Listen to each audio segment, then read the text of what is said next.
On the issue of state police, it is the submission of the leadership of the Nigerian police force that Nigeria is yet to mature and ready for the establishment of state-controlled police.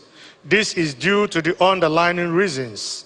One, there is no adequate resources in place for police infrastructure, such as police colleges, training schools, barracks, police stations, clinics, vehicles, communication equipments for the state governments.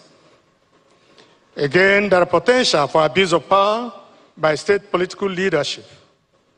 State governors could use police forces under their control for political or personal gain and undermine human rights and security. I've been looking at the security situation. I've seen civilian JTF, or what you call it, to react to the security challenges, find so many creative ways you people have been going to protect the neighborhood and communities around you. That has provoked my thinking about, state police. Again, politics apart. We can discuss with the National Assembly leadership to really, look at critical path to that again.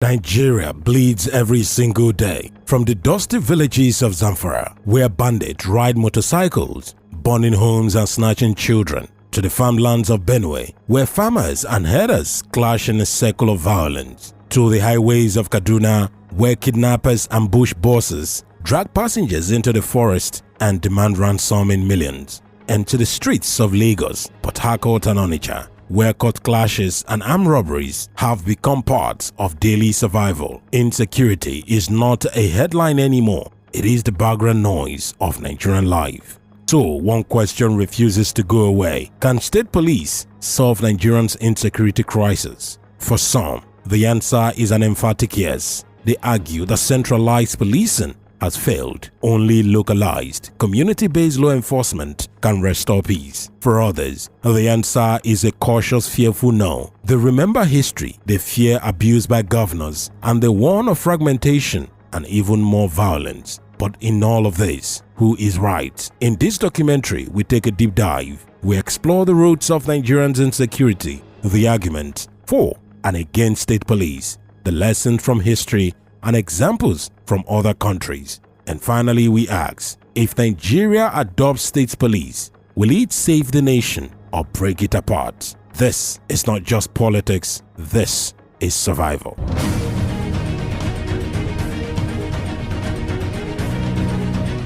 To understand why state police has become such a heated debate, we must return to the beginning. Nigeria's policing system has always reflected the country's struggle with power, identity, and control, from native authority police to centralization. During colonial time, 1. From native authority police to centralization. During colonial times, the British created native authority police, local police forces controlled by local leaders. On paper, this was community policing. In reality, it was a tool of oppression. Chiefs used the police to crush rivals, silence critics, and extort the people. After independence, this abuse became so widespread that in 1967, General Yakubu Gowon's military government scrapped the native authority police and created a centralized Nigerian police force. The idea was simple: one strong federal police to ensure fairness and prevent abuse. But over the decades, decentralization has become its own problem. 2. The Nigerian police force today. Nigeria has about 370,000 police officers for a population of over 220 million people. That's one officer for every 594 citizens, far below the United States recommendation ratio. Even worse, many officers are assigned to guide politicians, VIPs, and private businesses, leaving ordinary communities dangerously under-policed. A resident of Biringwari in Kaduna once lamented, "Bandits attack us in broad daylight. We call the police, but they are too far or too few or too afraid to respond." Number 3. The geography of insecurity. In the northeast, Boko Haram and ISWAP insurgency. Northwest, banditry, mass kidnapping and rural killings. North central, farmer-header clashes, ethnic violence. In the southeast, IPOB and unknown gunmen enforcing a lot of issues in the southeast. Southwest, kidnappings and court-related violence. South-south, oil theft, privacy and militancy. The crisis is everywhere, but the federal policing structure struggles to keep up. Command decisions are centralized in Abuja, hundreds of kilometers away from villages under attack. This is why advocates of state police say the system is broken. Decentralization is the answer.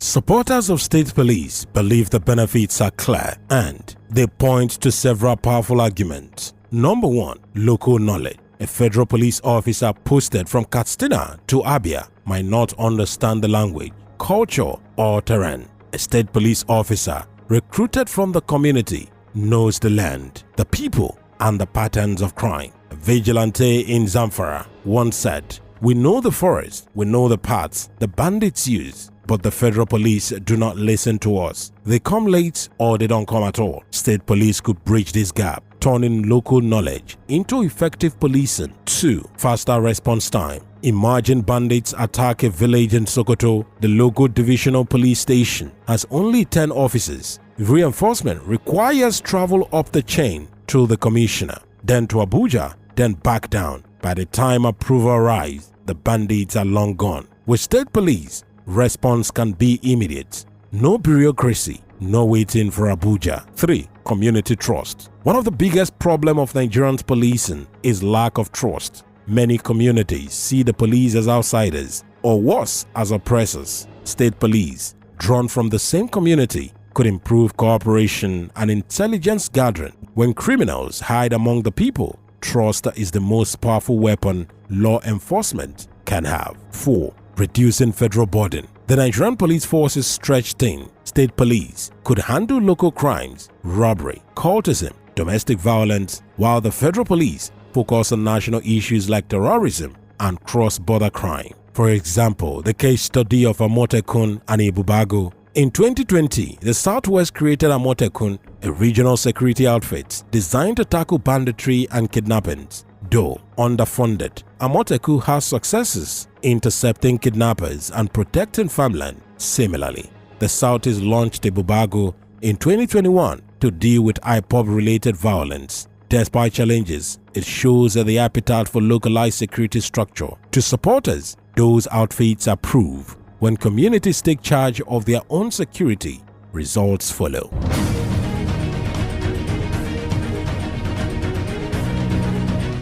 But critics warn, be careful what you wish for. 1. Abuse by governors. In Nigerian's history, political thuggery is not theory, it is reality. Governors already control state electoral commission, state assemblies, local government funds. If they control police today, what stops them from silencing opposition, rigging elections, or harassing journalists? This was exactly what happened under the old native authority police, and many fear history will repeat itself again. Funding challenges at number 2. Some states cannot pay teachers or doctors regularly. How will they fund a modern police force with salaries, training, vehicles, weapons, and technology? If poorly funded, state police might turn to extortion, worsening the problems they already meant to solve. 3. Fragmentation of national unity. Nigeria is already divided along ethnic and religious lines. If states controls its own police, what happens when disputes arise between states? What happens if a state police force refuses to cooperate with federal agencies? The nightmare scenario: rival state police units clashing, deepening division,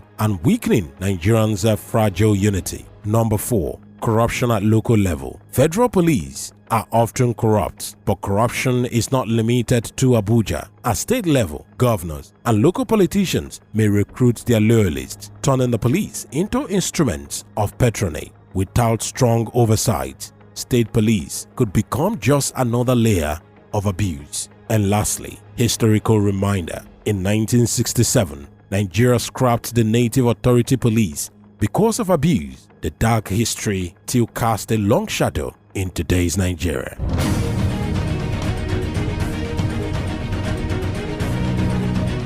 Nigeria is not alone in this debate. Around the world, countries have experimented with multiple layers of policing. In the United States, every state has its own police and highway patrol. Cities have municipal police. On top of that, there are federal agencies like the FBI. The system works because of strong oversight, an independent judiciary, a clear separation of powers. In India, like Nigeria, India is a federal country with deep diversity. Each state controls its police, but the federal government maintains a central force for national security. Despite challenges, India has managed to balance local autonomy with federal authority. In South Africa has a single national police service, but provinces influence policing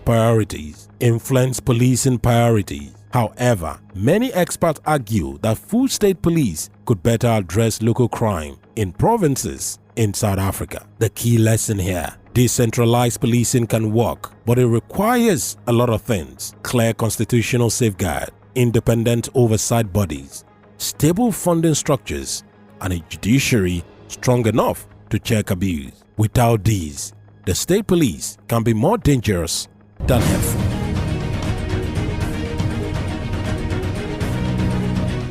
So, can state police save Nigeria from all of these insecurity today? The truth lies somewhere in the middle. Why it would work? State police could revolutionize community security. It could bring policing closer to the people. It could free the federal police to focus on terrorism and organized crime. Why it could fail? Without safeguards, governors could abuse it. Poor funding could make it another corrupt, extortionist force. Ethnic divisions could deepen, with police loyal to tribe or party, not the constitution. And here is the middle ground. Some experts proposed a phased approach. Start with pilot state police in selected states. Establish strict national standards for recruitment, training, and funding. Create independent oversight commissions to monitor abuse. Ensure the federal police retain supremacy in constitutional matters. If done carefully, state police could be a tool for security, not a weapon for politicians.